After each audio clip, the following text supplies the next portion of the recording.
రాష్ట్రంలో జరుగుతున్న వరుస సంఘటనలు చూస్తే జగన్మోహన్ రెడ్డి గారికి సీఎం సీటు ఎంతో దూరంలో లేదేమో అనిపిస్తుందండి. ఏదైతే రాష్ట్రంలో కొన్ని పరిణామాలు చూసుకుంటే కనుక ఎందుకనంటే జరుగుతున్న వరుస సంఘటనలు చూసి, ఆంధ్రప్రదేశ్లో జరుగుతున్న ప్రతి పని చూసి, మెడికల్ కాలేజీలు కానీ, అమరావతిలో జరుగుతున్న మరలా భూసేకరణ కానీ, అలాగే ఇలా చాలా అంశాలు ఉన్నాయి. వీటన్నిటిని చూసుకుంటే కనుక, వీటన్నిటిని బేస్ చేసుకుంటే కనుక సీఎం కుర్చీ చాలా దగ్గరలో ఉందేమో జగన్ గారికి. అందుకనే జగన్ గారికి తిరగలేదేమో రాబోయే ఎన్నికల్లో అనేది కనుక ఒక అంచనాకైతే రావడం జరిగింది చాలామంది కూడా. నా అభిప్రాయం ఏంటంటే ఖచ్చితంగా జగన్మోహన్ రెడ్డి గారికి సీఎం సీటు ఎంతో దూరంలో లేదేమో అనిపిస్తుంది. కారణాలు ఏంటి? ఊరికి నోటి మీద మాటలు ఏదో చెప్పేస్తే అయిపోద్దా? అవదిగా. దానికి తగ్గ బలమైన ఆధారాలు ఉండాలిగా, బలమైన కారణాలు ఉండాలిగా.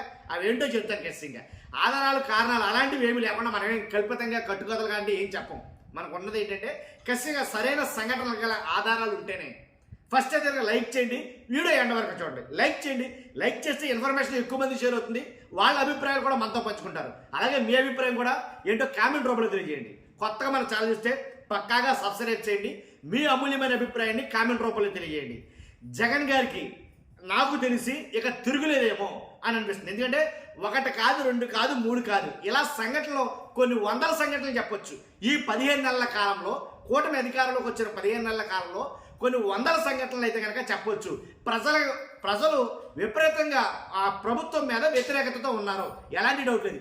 ఈ ప్రజలపైన, నాయకులపైన ప్రజలకుండే వ్యతిరేకత నేను చెప్పేదేం కాదు, పెద్ద పెద్ద ఎలాంటి సర్వే సంస్థలే చెప్పాయి. ఎక్కడ దాకా ఎందుకు, సాక్షాత్తు సీఎం గారు చంద్రబాబు నాయుడు గారు చేయించుకున్న సర్వేలోనే వాళ్ళ ఎమ్మెల్యేలు అందరికీ కూడా, అంటే ఇంచుమించుగా 100కి 70% మంది ఎమ్మెల్యేలు, 100కి 70% మంది ఎమ్మెల్యేల మీద పూర్తి వ్యతిరేకత, పూర్తి తిరుగుబాటు అయితే ఉంది ప్రజల్లో. కాబట్టి నేను అన్నాను అనమాట. ఎందుకంటే 15 నెలల్లోనే ఇలా అంత దారుణంగా ఉంటే కనుక ఇంకో సంవత్సరం 2 సంవత్సరాలు గడిస్తే మరీ ఘోరంగా ఉంటుందేమో నాకు అనిపించింది. ఎందుకంటే వాళ్ళు చేయించుకున్న సర్వేలు అన్నింటి కూడా అలాగే వచ్చింది. ఐవీఆర్ఎస్ కాల్స్ సర్వేని చేయించారు కూటమి ప్రభుత్వం. ఈ ఐవీఆర్ఎస్ కాల్స్లో అసలు మొత్తం పూర్తిగా నెగిటివ్ వచ్చింది. కాబట్టి ఒకటి కాదండి, ఇలాగ కేకే సర్వే కానీ, ఇలా 1, 2 కాదు, రైస్ సర్వే కానీ, ఎమ్మెల్యేల పట్ల అసంతృప్తి నియోజకవర్గాల్లో, మంత్రుల పట్ల అసంతృప్తి ఏంటి జిల్లాల్లో. కాబట్టి ఇలా 1 కాదు, 2 కాదు, ఈ రకంగా అయితే ఉన్నాడు. అవే కాదు, ఇప్పుడు బాగా హాట్ టాపిక్స్ ఏంటంటే రాష్ట్రాన్ని కుదిపేస్తున్న అంశాలు ఏమన్నా ఉన్నాయంటే కనుక మెడికల్ కాలేజీలు. దీని మీద పెద్ద రచ్చ జరుగుతుంది ఆంధ్రప్రదేశ్లో. మెడికల్ కాలేజీల్ని ప్రైవేట్ చేసేస్తామని అనడం, లేదా మెడికల్ కాలేజీని అమ్మేస్తాం అని ఒక రకంగా చెప్పడం ఇండైరెక్ట్గా. ఇది ప్రజలకి అలాగే చాలామందికి నచ్చని అంశంగా మారింది. పైకి ఏంటి కోట ప్రభుత్వం ఏదో చెప్పుకోవడంతో పాటు ఏదో పీపీపీ కింద నేను ఇస్తున్నా కాబట్టి ప్రైవేటీ చేస్తున్నా, అది వెంటనే క్లియర్ అవుతే నేను వాళ్ళ తరపున ఏదో చెప్పుకున్నారు కానీ సంజాయిషీ లాగా. అది ఎంతవరకు ప్రజలకు ఇష్టం లేదన్నమాట వాస్తవమే. ఎందుకంటే ప్రభుత్వ ఆధ్వర్యంలో నడపబడుతున్న మెడికల్ కాలేజీల ద్వారా అయితే కనుక ప్రజలకు ఎక్కువ లబ్ధి చేకూరుతుంది. కానీ ప్రైవేట్ చేస్తే ప్రజలకు ఉపయోగం ఏముంది?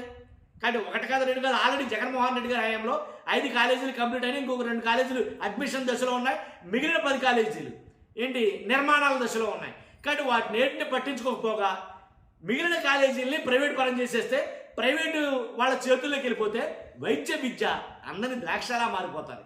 అసలు ఆంధ్రప్రదేశ్లో వైద్యం అనేది ఒక రకమైనటువంటి ఎలాంటి ఒక డ్రీమ్ లాంటిది కలగన్నాడు జగన్మోహన్ రెడ్డి గారు.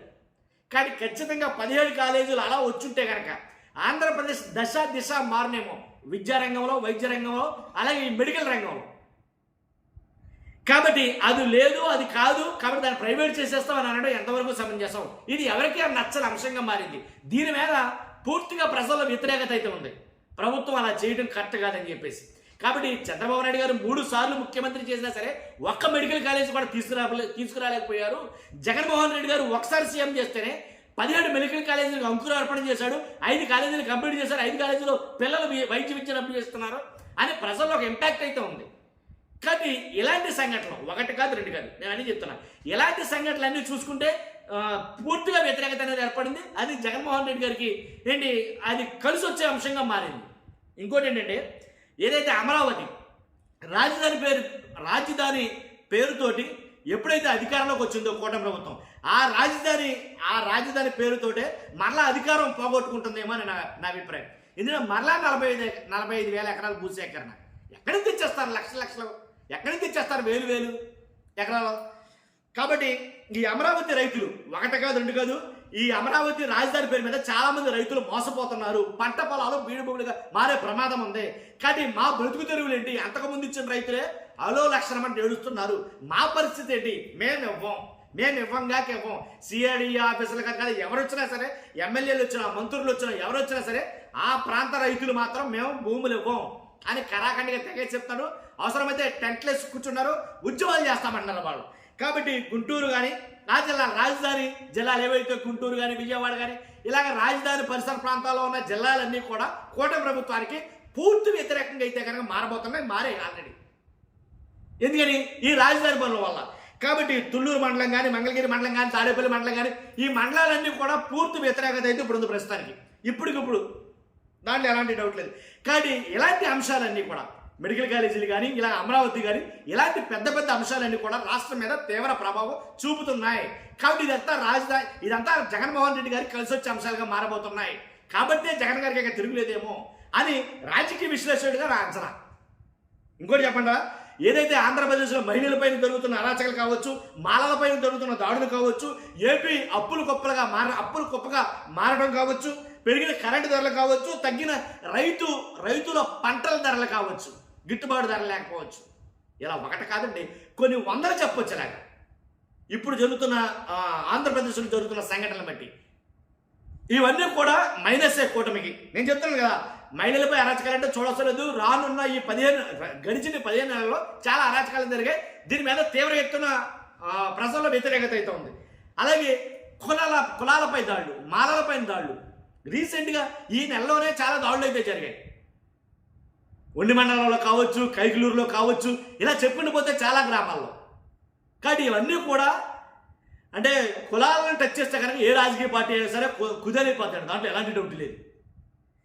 కాబట్టి ఇంకా అప్పులు అంటారా, ఆంధ్రప్రదేశ్లో జరుగుతున్న అప్పులు అయితే అన్నీ ఇన్ని కాదు. అసలు ఆల్రెడీ జగన్మోహన్ రెడ్డి గారు 5 ఏళ్లలో చేసిన అప్పుల్ని దాంట్లో ఇంచుమించుగా 70% అప్పులు ఏంటి ఈ 15 నెలల్లో చేసేసారని చెప్పుకున్నాం.